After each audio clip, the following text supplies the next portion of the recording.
ಎಲ್ರಿಗೂ ನಮಸ್ಕಾರ. ನಾನು ನಿಖಿಲ್ ಅಂತ, ಕರ್ನಾಟಕ ರಾಷ್ಟ್ರೀಯ ಪಕ್ಷದ ರಾಜ್ಯ ಯುವ ಘಟಕದ ರಾಜ್ಯಾಧ್ಯಕ್ಷ. ಏನಿವತ್ತು ಸರ್ಕಾರಿ ಉದ್ಯೋಗಗಳು ಭರ್ತಿ ಮಾಡಬೇಕಂತ ಹೇಳ್ಬಿಟ್ಟು ಧಾರವಾಡದಲ್ಲಿ ಮತ್ತು ಕರ್ನಾಟಕದ ನಾನಾ ಭಾಗಗಳಲ್ಲಿ ಏನು ಒಂದು ಹೋರಾಟ ನಡೀತಾ ಇದೆ ಮತ್ತು ಮನವಿ ಪತ್ರಗಳನ್ನ ಕೊಡುವಂಥ ಒಂದು ಹೋರಾಟ ನಡೀತಾ ಇದೆ. ಇದಕ್ಕೆ ಸಂಬಂಧಿಸಿದಂತೆ ಏನು ಕರ್ನಾಟಕದಲ್ಲಿ 3.5 ಲಕ್ಷ ಉದ್ಯೋಗಗಳು, ಸರ್ಕಾರಿ ಉದ್ಯೋಗ ಖಾಲಿ ಇದ್ದಾವೆ, ಅದನ್ನು ತ್ವರಿತವಾಗಿ ಫಿಲ್ ಮಾಡಬೇಕು. ಹಿಂದೆ BJP ಇದ್ದಾಗೂ ಆಗಿಲ್ಲ, ಕಾಂಗ್ರೆಸ್ ಇದ್ದಾಗೂ ಆಗಿಲ್ಲ, ಯಾರಿದ್ದಾಗೂ ಆಗಿಲ್ಲ. ಅಂದರೆ ಸರ್ಕಾರಗಳು ಮತ್ತು ಯುವಕರ ಪರವಾಗಿ ಹೆಂಗಿರ್ತಾರೆ, ಯುವಕರ ಪರವಾಗಿ ಹೆಂಗ್ ಧ್ವನಿ ಎತ್ತಾ ಬರ್ತಾರೆ. ಸೊ ಇದನ್ನ ನಾವು ನಿರಂತರವಾಗಿ ಪ್ರಶ್ನೆ ಮಾಡ್ತಾ ಬಂದು ನಿರಂತರವಾಗಿ ಯುವಕರಿಗೆ ಸಂಬಂಧಪಟ್ಟಂತೆ ಒಂದು ದೊಡ್ಡ ಮಟ್ಟಿಗೆ ಬದಲಾವಣೆಗಳು ತರಬೇಕು, ದೊಡ್ಡ ಮಟ್ಟಿಗೆ ಒಂದು ಇದು ಮಾಡಬೇಕು ಅಂತ ಇದು ಮಾಡ್ತಾ ಇದ್ದೀರಿ. ಸೊ ಅದಕ್ಕೋಸ್ಕರ ಏನು ನಾವು ಕರ್ನಾಟಕದಲ್ಲಿ ಸರ್ಕಾರದಲ್ಲಿರ್ತಕ್ಕಂಥ ಪ್ರತಿಯೊಂದು ಇಲಾಖೆಗಳಲ್ಲಿ ವಿವಿಧ ಇಲಾಖೆಗಳಲ್ಲಿ ಹುದ್ದೆಗಳನ್ನು ಹಂತ ಹಂತವಾಗಿ ನಾವು ಭರ್ತಿ ಮಾಡಬೇಕು. ಅದಕ್ಕೆ ಸಂಬಂಧಪಟ್ಟಂತೆ ಯಾವಾಗ ಭರ್ತಿ ಮಾಡ್ತೀರಿ ಅನ್ನೋದು ಒಂದು ವಾರ್ಷಿಕ ಕ್ಯಾಲೆಂಡರ್ನ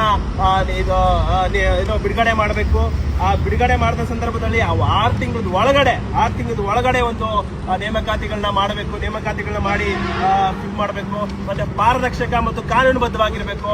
ಇನ್ ಕೇಸ್ ಏನಾದರೂ ಯಾರು ಆ ಸಮಯದಲ್ಲಿ ಎಷ್ಟೋ ಜನ ನೋಡಿ 10,000 ಹುದ್ದೆಗೆ 10 ಲಕ್ಷ ಜನ ಅಪ್ಲಿಕೇಶನ್ ಹಾಕ್ತಾರೆ. 10,000 ಹುದ್ದೆಗೆ 10 ಲಕ್ಷ ಜನ ಅಪ್ಲಿಕೇಶನ್ ಹಾಕ್ತಾರೆ. 10 ಲಕ್ಷ ಜನ ಆಗ್ತಿರ್ತಕ್ಕಂಥ ಅಪ್ಲಿಕೇಶನ್ ಫೀಸು 300-450 ರೂಪಾಯಿ ಇರ್ತದೆ. ಇದೆಲ್ಲಾ ತಗೊಳ್ತಾರೆ, ಆದ್ರೆ ನೋಟಿಫಿಕೇಶನ್ ಬಿಡಲ್ಲ.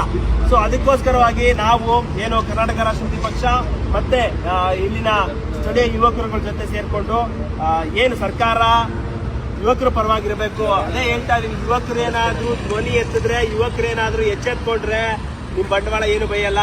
ನಿಮ್ಮ ಪೊಲೀಸ್ ಪಡೆಗಳು ನಮ್ಮನ್ನ ಎದುರಿಸ್ತವೆ ಅಂದ್ರೆ ಏನು ಮಾಡಲ್ಲ. ನಿಮ್ಮ ಕೇಸುಗಳು, ನಿಮ್ಮ FIRಗಳು ನಮ್ಮನ್ನ ಏನಾದ್ರೂ ಎದುರಿಸಿ ಏನಂತ FIR ಮಾಡ್ತೀರಾ? ನಮ್ ಉದ್ಯೋಗ ಕೇಳ್ತಾ ಇದೀರಿ, ನಮ್ ಉದ್ಯೋಗ ಕೊಡಿ ಅಂತ ಕೇಳ್ತಾ ಇದೀರಿ ಸ್ವಾಮಿ, ಅಷ್ಟೇ. ಅದ್ರ ಮೇಲೆ ನೀವು FIR ಮಾಡ್ತೀರಾ ಅಂದ್ರೆ ನಿಮ್ಮ ನಾಚಿಕೆಗೆಡ್ತನ, ನಿಮ್ಮ ಒಂದು ದುರಾಡಳಿತ. ಸೊ ಇದನ್ನ ನಾವು ಈ ಕೂಡಲೇ ಒಂದು ನೇಮಕಾತಿ ಇದು ಹೊಡಿಸ್ಬೇಕು. ನೇಮಕಾತಿ ಏನು ನೋಟಿಫಿಕೇಶನ್ ಹೊಡಿಸ್ಬೇಕು. ಯಾವ್ಯಾವ್ದು ಇಲಾಖೆಗಳಲ್ಲಿ ಏನೇನಿದೆ, ಯಾವ್ಯಾವ್ದು ಇಲಾಖೆಗಳಲ್ಲಿ ಎಷ್ಟೆಷ್ಟು ಖಾಲಿ ಇದಾವೆ ಅನ್ನೋದನ್ನೆಲ್ಲ ಅಟ್ಲೀಸ್ಟ್ ಒಂದು ಶ್ವೇತಪತ್ರ ಆದ್ರೂ ಹೊಡಿಸಿ. ಅವಾಗಾದ್ರೂ ಗೊತ್ತಾಗುತ್ತೆ. ನಿಮ್ಗೆ ಯೋಗ್ಯತೆಗಳಿಲ್ಲ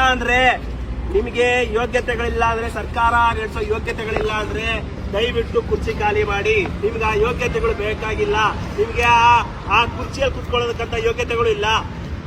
ಹಾಗೆ ಇದು ಒಂದು ಸ್ಟಾರ್ಟಿಂಗ್ ಅಷ್ಟೇ. ಇದು ಸ್ಟಾರ್ಟಿಂಗು.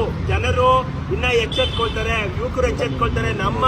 ಅವರು ಯಾರು ಹಣ ಹಂಚಿ ರಿಂಗರ್ ಹಂಚಿ ಏನು ಎಲೆಕ್ಷನ್ ನಡೆಸ್ತಕ್ಕಂಥ ಮಧ್ಯೆ ಇಂಥ ಪ್ರಾಮಾಣಿಕ ವ್ಯಕ್ತಿಗಳು, ಯುವಕರುಗಳು ಬಂದಿದ್ದಾರೆ ಅಂದ್ರೆ ರಾಜಕೀಯಕ್ಕೆ ಅದನ್ನೆಲ್ಲ ನೀವು ಸಹಿಸಲಾಗಲ್ಲ ಮುಂದೆ ದಿನಗಳಲ್ಲಿ. ಇವಾಗ ಏನು ನೋಡೋಣ, ಅವ್ರು ಬರ್ತಾರಂತೆ. ಸೊ ಬಂದು ಒಂದು ಮೆಮೊರಂಡಮ್ ಕೊಟ್ಬಿಟ್ಟು ಇದು ಸರ್ಕಾರ ಗಮನ ತಗೋಬೇಕು. ಸರ್ಕಾರ ಗಮನ ತಗೊಂಡಿಲ್ಲ ಅಂದ್ರೆ ಪ್ರತಿಯೊಂದು ಜಿಲ್ಲೆಗಳಲ್ಲಿಯೂ ಕೂಡ ಹೋರಾಟದ ಮನೋಭಾವ ಇರತಕ್ಕಂಥ ವಿದ್ಯಾರ್ಥಿ ಸಮೂಹ ಮತ್ತು ಯುವಕ ಸಮೂಹ ಬಂದು ಹೋರಾಟಗಳಿಗೆ ಭಾಗಿಯಾಗ್ತಾರೆ ಅಂತ ಹೇಳ್ತಾ ನಾನು ಮಾತನ್ನು ಮುಗಿಸ್ತಾ ಇದ್ದೀನಿ.